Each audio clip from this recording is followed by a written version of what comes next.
आनुक मांस, जो आनुक प्रदेश के पशु पक्षी हैं जहाँ जल अधिक होता है वहां के पशु पक्षियों का मांस अधिक सेवन करना। और व्याधि कर्षणार्थ, रोग के कारण से जिसमें दुर्बलता आ गई है, किसी अन्य रोग के कारण से लंबे समय तक रोग रहा है और दुर्बलता आ गई है।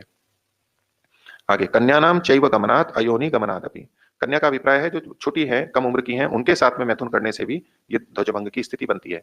और अयोनि गमनात् अपि यानी स्त्री योनि से भिन्न में गलत रीति से करना, उससे भी नपुंसकता आती है।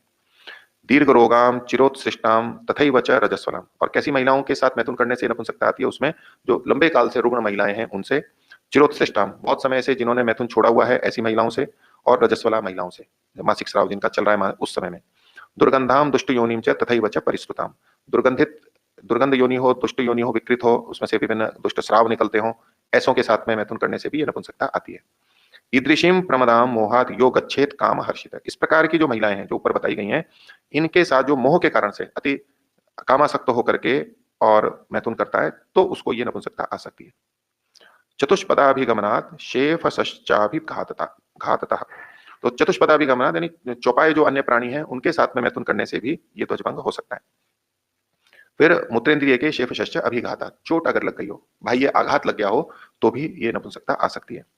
अधावनात् व मेढ्रस्य, मूत्रेंद्रिय को साफ न करने के कारण से, स्वभावतः जो मलिनता दुर्गंध आती है उसका प्रक्षालन नहीं कर रहा है, सफाई नहीं रख रहा है, तब भी हो सकती है। शस्त्र दंत नख क्षतात्, कोई शस्त्र कर्म किया गया हो, ऑपरेशन हुआ हो, उससे कोई नस कट जाती है, तब भी ये नपुंसकता आ सकती है।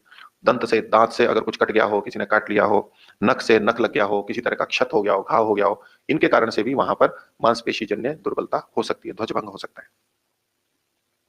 काष्ठ प्रहार निष्पेशा चूका नाम चाति सेवना, काष्ठ का प्रहार, काष्ठ मतलब लकड़ी आदि कोई ऐसी चीज की चोट लग गई है उसको वहां पर, उससे भी ये नपुंसकता ध्वजभंग हो सकता है।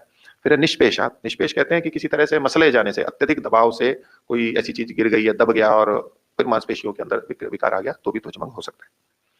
आगे कहा शूका नाम चाति सेवनात्, शूक, शूक होते हैं ऐसी औषधियां जिनसे मूत्रेंद्रिय लिंग के बढ़ाया जाता है, जिनका छोटा होता है तो उसके लिए कुछ औषधियां होती हैं जो लगाई जाती हैं, आजकल भी प्रचलन में है, तो उनको शूक कहते हैं आयुर्वेद में। तो एक सीमित मात्रा में उसका प्रयोग करने पे कुछ लाभ होता है, वहां तक ठीक है, लेकिन यदि इसका अति सेवन किया जाता है तो उसमें लगाने की भी औषधियां होती हैं, कई जने कई तरह के इंजेक्शन भी लगाते हैं आजकल, उससे तात्कालिक उत्तेजना होती है, लेकिन उसका कोई अधिक उपयोग करने लगे तो उससे भी ये ध्वजभंग हो जाएगा, फिर उसकी सामर्थ्य ही समाप्त हो जाती है। तो शुका नाम चाति सेवनात्। आगे रेतसश्च प्रतिघातात्, और वीर्य के वेग को रोकने से, जिस समय वो निकल रहा हो अंतिम स्थिति में, उस समय में उसको जबरदस्ती रोकना, ये भी एक ध्वजभंग का कारण है, ध्वजभंग प्रवर्तते। तो ये बहुत सारे कारण यहाँ पर बताए गए हैं, उनमें से कोई भी कारण किसी व्यक्ति के लिए हो सकता है।